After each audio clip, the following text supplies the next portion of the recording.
আকিদাগত বিভাজন সবসময় ছিল ইসলামের শুরু থেকে, তা সত্ত্বেও মুসলমানরা পরস্পর সাহায্য করেছে অতীতে। তাই নাকি? কখন ছিল আগে আকিদা বিভাজন? কখন শুরু হয়েছে বলেন তো? কখন শুরু হয়েছে আকিদাগত বিভাজনটা? হ্যাঁ, 12 জন খলিফার পরে। সত্য কথা হচ্ছে আকিদাগত বিভাজন শুরু হয়েছে খেলাফত শেষ হওয়ার পরে। এর আগে মারামারি হয়েছে, কিন্তু শিয়াও তাদের এরকম তৈরি হয় নাই। সর্বশেষ খারেজিরা বের হয়েছিল কার? আলী রাদিয়াল্লাহু বিপরীতে। কিন্তু খারেজিদের ভুল ছিল। তারপর কি ছিল? খারেজিরা মাঠে বের হয়ে গেছে আলাদা, খারেজিরা বের হয়েছে খলিফাতুল মুসলিমিনের বাইরে গেছে। কিন্তু আকিদা বিভাজন প্রথমে ছিল, কথাটা বলা যাবে না। এই খারেজির বিরুদ্ধে যুদ্ধ করছে কে? আলী রাদিয়াল্লাহু আনহু। বুঝছেন, বিভাজনটা মানে নেওয়া হয় নাই। আপনি মনে করতেন বিভাজন মেনে নিছে, না, বিভাজনটাকে ঠান্ডা করছে কে?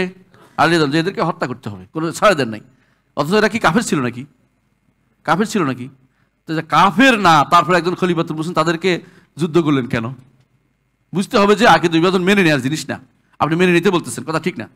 এখন আকিদার দোহাই দিয়ে ইসলামী মুজাহিদদের, যেমন আলাউদ্দিন আইয়ুবী, মাহমুদ গজনবী, মোহাম্মদ আল ফাতে, ওনাদেরকে ভ্রান্ত বলা হয়। কে ভ্রান্ত বলে ওদেরকে?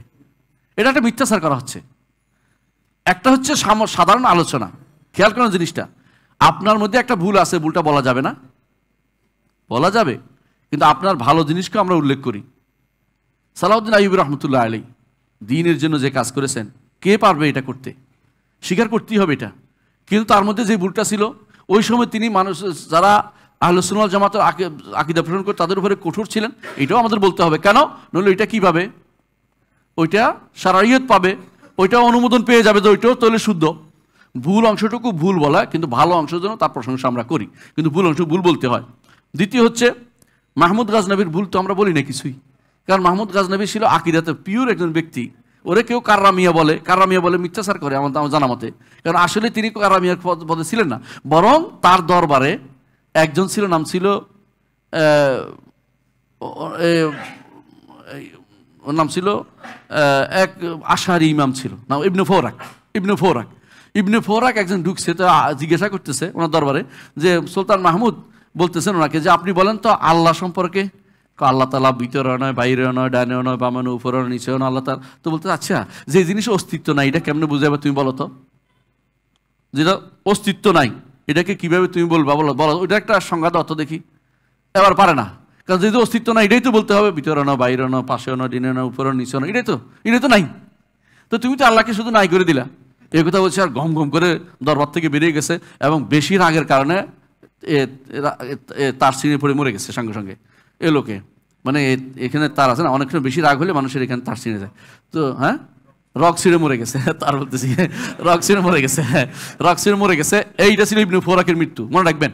সুলতান মাহমুদ গজনবী 17 বার ভারত তিনি আক্রমণ করেছে, এবং এটা ছিল জিহাদ, কারণ তখনকার দিনে মুসলিমদের কোনো ইয়া ছিল না। তো ওই সময়ে তিনি যে টুকু পারছেন টুকু করেছেন, তাকে খলিফাতুল মুসলিমিন কাদের বিল্লাহ খলিফাতুল মুসলিমিন তাকে বড় ধরনের লকব দিয়েছে, তাকে ভালো লকব দিয়েছে, মনে রাখবেন এটা। অর্থাৎ হলো তিনি খারাপ ছিলেন আমরা কোনোদিন বলি নাই, এই পর্যন্তও বলি নাই, কারণ তার খারাপ বলার কিছু নাই। সত্য কথা এটা বলবো কি জন্য, তার ব্যক্তিগত জীবন নিয়ে আলোচনা করতেছি না, আমরা দিন আকীদা নিয়ে আলোচনা করতেছি। সুলতান মোহাম্মদ আল ফাতে সম্পর্কে আমরা খারাপ কিছুই বলিনি। কি বলেছি? তার সময়ে যেটা হয়েছে এটা আপনি এটা বলতে পারেন না যে এইটাই রাসূলুল্লাহ সাল্লাল্লাহু আলাইহি বলেছেন যে যুদ্ধ হবে, কনস্টান্টিনোপল জয় হবে। এটা তো এক সময় হয়েছে। কোন সময় হয়েছে? প্রথম যুদ্ধ যারা হবে এটা রাসূল বলছেন। কার সময় বলছেন? ইয়াজিদের সময়, ইয়াজিদের হাতে হয়েছে। ইয়াজিদের নাম শুনলে তো আপনার নামও রাখেন না, সন্তান নাম ইয়াজিদ কেউ রাখছে দেখছেন? কেন ইয়াজিদের নাম রাখেন? আর না জায়েজ নাকি? রাসূলুল্লাহ সাল্লাল্লাহু আলাইহি ওয়াসাল্লাম এক সাহাবীর নাম তো ইয়াজিদ ছিল, কিন্তু ইয়াজিদের নাম মিলে যাবে দেখে ডরে কেউ রাখে না।